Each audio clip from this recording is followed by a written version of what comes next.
Hi there, flat towers. Today we're going to be taking a look at Roadmaster's StowMaster 5000 Tow Bar. This is a Lunette Ring Tow Bar that's available in either a 2.5-inch Lunette Ring or a 3-inch Lunette Ring. There's 5 main components you'll need when flat towing your vehicle with whatever you want to pull it with, whether it be a motor home or a tractor trailer. You'll need your tow bar, which is the connection between your vehicle and whatever you're towing. You'll need your safety cables, which is a supplemental connection in addition to your tow bar.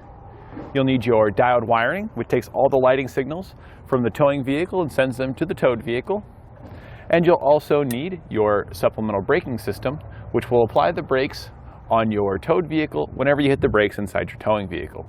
And of course, you'll need a base plate for your towed vehicle, which is going to provide the connection point for your tow bar to attach to. Now, your traditional tow bars are just going to fit right into the receiver on the hitch on the back of your vehicle, but with this style having a Lunette ring, you'll need a Pintle hitch to attach it to. This is kind of nice because many of your tow bars that just go in here, they don't provide any adjustment up or down, and they can be fairly costly to get an adapter, a high-low adapter. Most of your high-low adapters are only going to provide a set position, which really is not a huge deal because once you know what your position is going to be, you've got it. But if you ever change motor homes or vehicles down the road, you then need to readjust for that setup. With a Pintle hitch, you can get an adjustable Pintle hitch and be able to make those adjustments on the fly.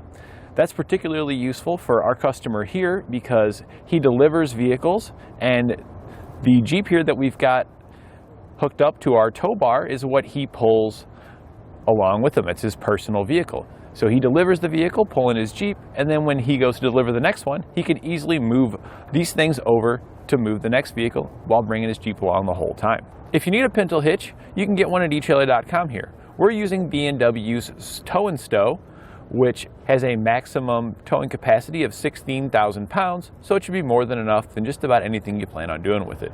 So what's really nice about having a Lunette Ring Tow Bar is that you can just take your Pintle hitch, go on to the next vehicle, and you can hook right up and get to your next destination. And I also like that this tow bar is designed to stay with the vehicle rather than your motorhome like your traditional tow bars. Since with this particular setup, you're mostly going to be moving, it's nice to be able to just pack everything up here and hit the road or hook back up to whatever you need to. With those other styles, the storage positions are designed to be on that side, so you have to disconnect it and put it in the back of your vehicle and move it around. And tow bars are pretty heavy. It's pretty nice to be able to just fold this up and click it in place and move on. This tow bar is rated for 6,000 pounds, so it's going to be more than enough for the Jeep that we're pulling here, but it'll also be fine for most of your smaller trucks, your mid-size SUVs, and just about all of your cars out there. The only one that it might have some problems with is your larger trucks. This tow bar is also going to be great for off-roading. The Lunette Ring will give us plenty of movement here, so we don't have to worry about getting into a strange position where our ball and coupler might bind up.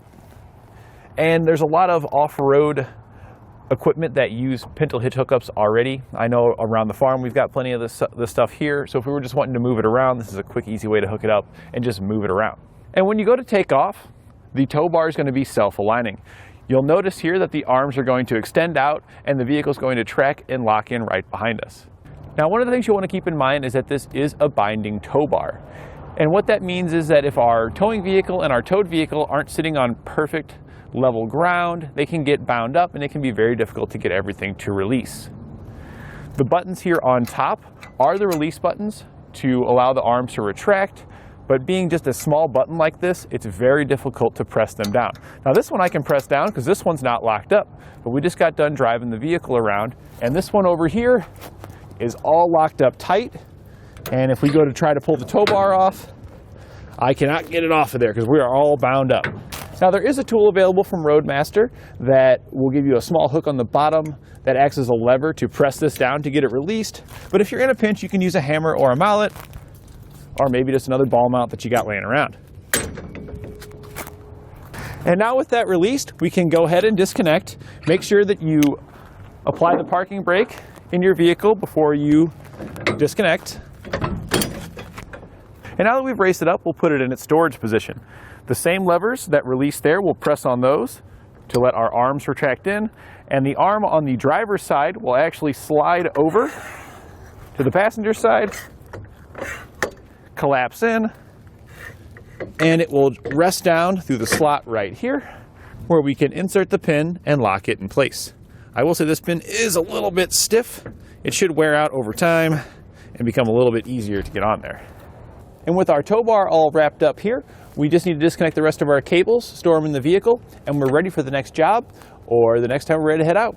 And that completes our look at Roadmasters StowMaster 5000 Lunette Ring Tow Bar.